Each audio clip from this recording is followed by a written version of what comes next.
Small towns often have lofty claims about their place in the world, but this little Kootenay town played a critical role in the Manhattan Project. Basically, they won World War II. That's an exaggeration. I'm only going to tell half this story because the other half's pretty well known. They even made a movie with Kirk Douglas in it in 1966. In that half of the story, the Allies mount one of the most daring and grueling commando raids of all time. Stay quiet. Stay close. Stay with us. To sneak into and sabotage the only heavy water production facility on Earth. What is heavy water? I don't know, but I'll play some videos that make it look like I do. In a nuclear reactor, the important thing is to control neutrons. By far the best moderator was going to be water. And ordinary water absorbs neutrons. It had to be heavy water. So you can make a nuclear reactor using uranium and heavy water.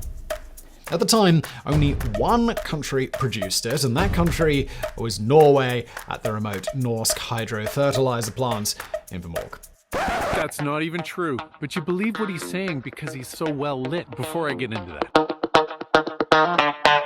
I used to like showing actual listings from the time these videos are shot from the communities that I shoot them in because it gives you context for the market.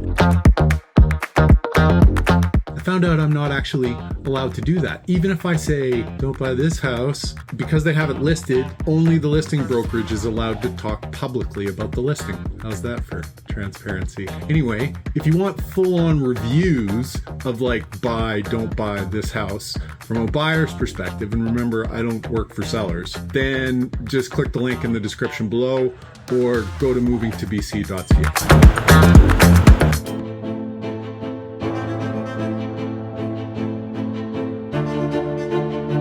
The other half of the story stars a crazily optimistic community called Warfield, BC.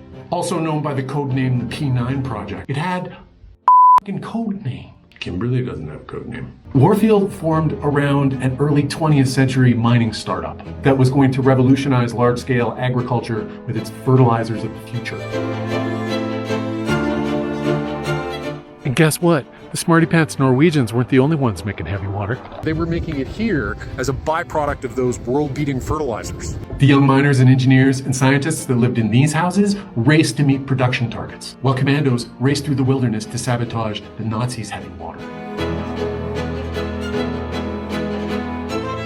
Optimism was written all over this place. It's a town called Warfield, and all of its streets are named after poets.